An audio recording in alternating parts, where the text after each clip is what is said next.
Olá, pessoal! Sejam bem-vindos à quarta semana do nosso curso de Introdução à Otimização Combinatória Aplicada, na qual nós começaremos a aprofundar nossos conhecimentos sobre programação linear inteira. Para recontextualizar vocês no grande esquema das coisas, qual é o nosso grande propósito aqui, nós continuamos objetivando resolver problemas NP difíceis.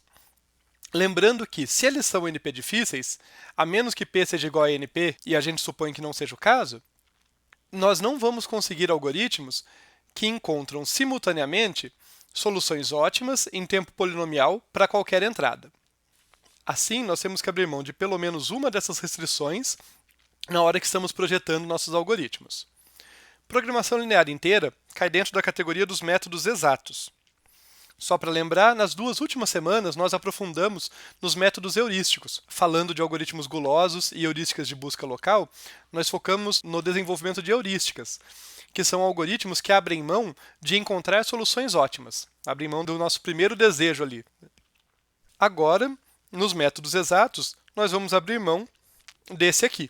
Nós vamos aceitar que, no pior caso, nosso algoritmo não vai rodar em tempo polinomial, mas nós continuamos desejando encontrar soluções ótimas para qualquer instância. Lembrando que existe uma variedade de abordagens para projetar algoritmos exatos para problemas NP difíceis, ou seja, algoritmos que relaxam a restrição do tempo polinomial. Em particular, nós vamos focar na programação linear inteira. E, como eu já disse para vocês na primeira semana, programação linear inteira está intimamente relacionada com essas outras duas abordagens aqui, a programação linear e o algoritmo branch and bound. Temas que nós vamos revisitar também conforme nos aprofundamos no nosso tema principal. Seguindo, então, lembrar a definição para vocês do que se trata a programação linear inteira. Trata-se de um modelo matemático para descrever problemas de otimização combinatória. E, de fato, essa é a primeira vantagem dessa abordagem. Ela nos dá um ferramental matemático preciso, formal, para descrever os problemas que muitas vezes a gente explica apenas de modo intuitivo. A gente vai conseguir definir objetivamente do que se trata o problema, o que é uma solução válida para esse problema, qual é a função objetivo dele. A gente vai conseguir deixar o problema muito preciso, muito bem definido, usando essa modelagem. E quais são as características dessa modelagem? Bem, todo programa linear inteiro possui um conjunto de variáveis inteiras, um conjunto de restrições que são inequações lineares e uma função objetivo, que é uma expressão linear. O fato de que as restrições são inequações lineares e que a função objetiva é uma expressão linear é que dá nome a essa abordagem de programação linear inteira. É daí que vem esse linear aqui do nome.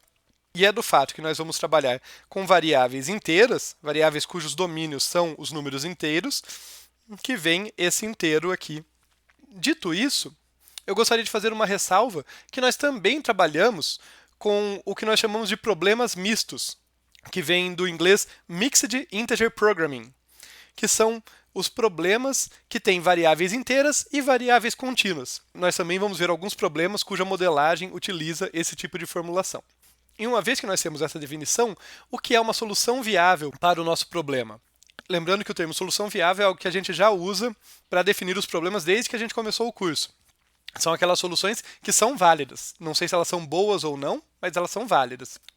No contexto de programação linear inteira, nós vamos dizer que uma solução é viável se as suas variáveis, se os valores das suas variáveis satisfazem todas as restrições. Para deixar isso um pouquinho mais palpável, vamos ver aqui a forma padrão de um programa linear inteiro, ainda genérico. Depois fiquem tranquilos que nós vamos ver muitos exemplos, nós vamos modelar muitos problemas para deixar isso bem mais concreto para vocês. Mas um problema genérico aqui, na sua forma padrão, tem essa cara. Pensando num problema de minimização, nós desejamos minimizar esse somatório aqui, que corresponde à nossa função objetivo.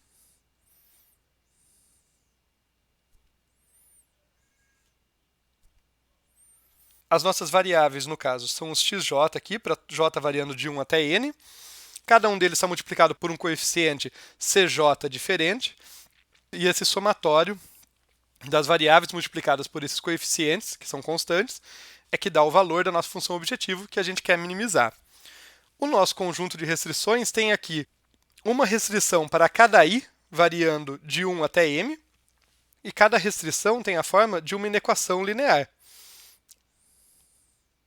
Então essas são as nossas restrições. Cada uma delas tem essa cara aqui. As variáveis xj multiplicadas pelos coeficientes a e j aqui.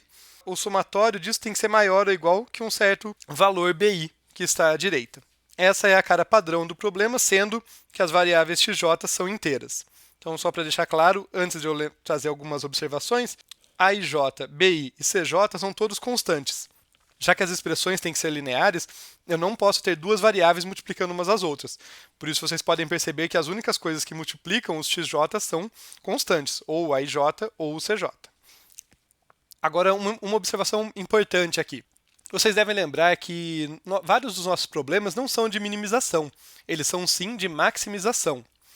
Acontece que existe uma forma fácil de converter problemas dessa forma padrão para lidar com maximização. É muito simples, basta multiplicar os coeficientes por -1. Quando eu estou minimizando uma expressão que foi multiplicada por -1, é o equivalente a estar maximizando ela. Então fica aqui essa primeira observação de que se eu multiplico essa expressão aqui por -1, eu tenho uma maximização da expressão original. Essa é uma maneira de fazer a conversão. De modo semelhante, aqui eu tenho inequações do tipo maior ou igual. E se meu problema para modelar, eu precisar de uma inequação do tipo menor ou igual? A gente vai ver que é o caso. Muitas vezes eu preciso de alguma coisa do tipo menor ou igual. É o mesmo truque. Multiplicando todos os coeficientes por -1, eu obtenho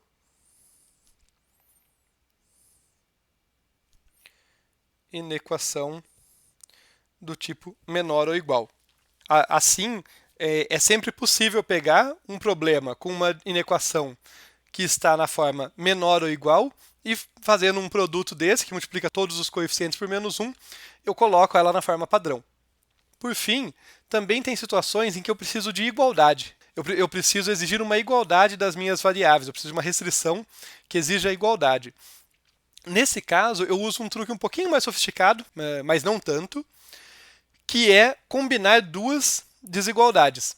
Para exigir uma igualdade, imaginem que eu queira uma expressão do tipo somatório de a e j, xj, aqui para todo j, igual a 1 até n, é igual a bi.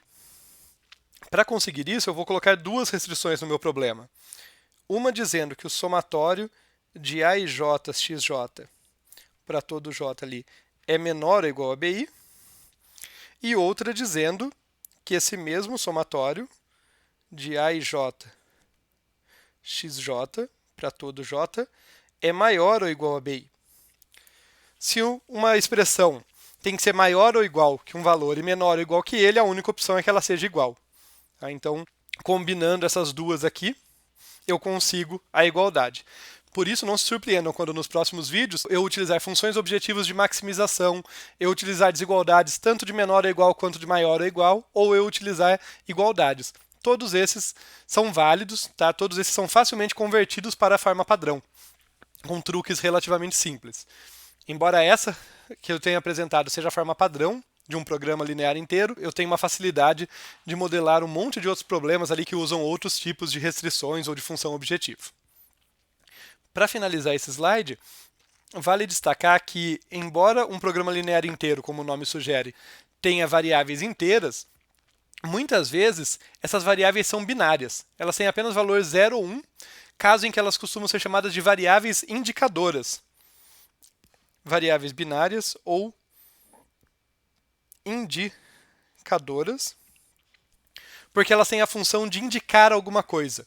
Indicar se um certo elemento é selecionado ou não, por exemplo. Tá? A variável 0, 1 tem um papel ali de uma variável booleana, ela vai dizer se algo acontece ou não, se algo é verdadeiro ou falso.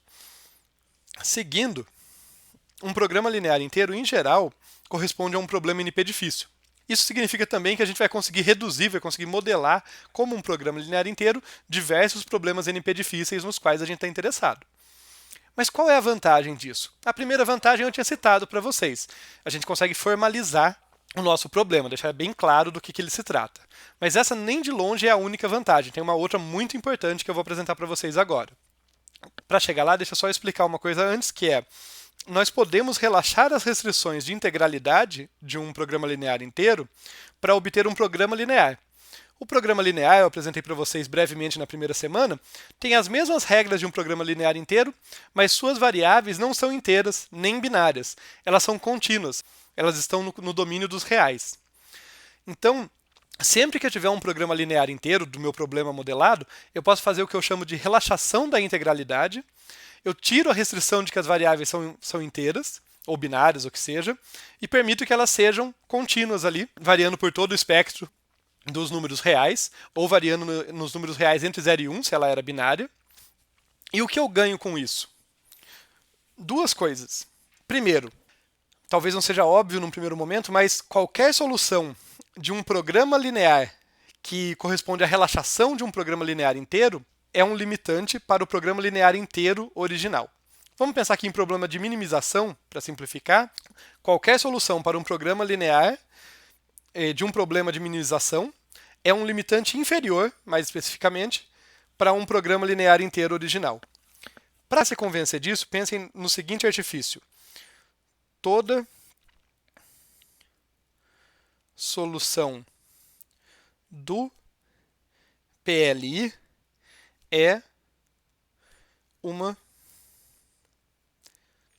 solução do PL. O que eu quero dizer com isso? O domínio das variáveis reais, o domínio das variáveis contínuas é maior do que o domínio das variáveis inteiras. Então, se a melhor solução possível para aquele programa linear corresponder a valores inteiros, o programa linear vai poder escolher aqueles valores. Mas, se por acaso houver alguma atribuição de valores fracionários, valores reais, diferentes de inteiros, que dá um valor melhor, ele vai poder escolher aquilo e o programa linear inteiro original não poderia. Assim, se for um problema de minimização, por exemplo, eu vou conseguir um valor menor no programa linear do que é possível conseguir no programa linear inteiro. Assim, eu posso usar o programa linear para obter um limitante para o programa linear inteiro. Isso é importante. O programa linear relaxado é um limitante para o programa linear inteiro. O outro ponto que complementa esse é: programas lineares podem ser resolvidos em tempo polinomial. Enquanto programas lineares inteiros, em geral, são NP difíceis, os lineares podem ser resolvidos em tempo polinomial.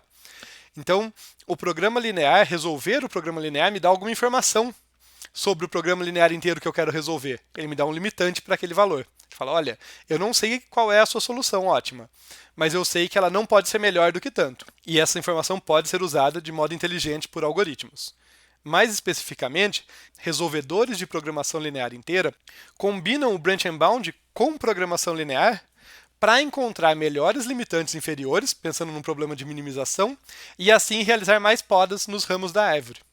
Tá? Eu sei que eu estou forçando a memória de vocês, porque a gente viu isso lá na primeira semana, mas o branch and bound ele vai expandindo uma árvore de busca e ele vai verificando se a melhor solução que ele pode obter naquele ramo da árvore é pior do que alguma solução que ele já tem em mãos. Se for o caso, ele nem explora aquele ramo da árvore. Porque ainda que tenham soluções válidas lá, elas não são interessantes, elas não são melhores do que ele já tem, elas não são boas o bastante para valer o esforço de explorar o ramo. Utilizando programação linear, utilizando a relaxação de programação linear para obter bons limitantes inferiores, ele consegue fazer podas mais eficientes da árvore. Se ficou confuso, tudo bem, eu só estou colocando de leve a ideia aqui, a gente vai voltar nela com mais calma. Mas antes de aprofundar no funcionamento de resolvedores de programação linear inteira, o que nós vamos ver é como modelar diversos problemas NP difíceis usando programação linear inteira. E só para fechar o que eu tinha dito no início, a segunda grande vantagem de usar programação linear inteira é que uma vez que eu modelo o meu problema como um programa linear inteiro, eu consigo usar um resolvedor de programação linear inteira para obter uma solução para ele. E esse resolvedor muitas vezes é bem eficiente por utilizar essa combinação do branch and bound com a programação linear, com os limitantes ali da programação linear. Então é essa a nossa ideia, a gente vai modelar precisamente o problema e usar os resolvedores para obter soluções. Mas para isso a gente tem que saber modelar. E é por isso que na sequência eu vou mostrar para vocês como modelar diversos problemas NP difíceis usando programação linear inteira.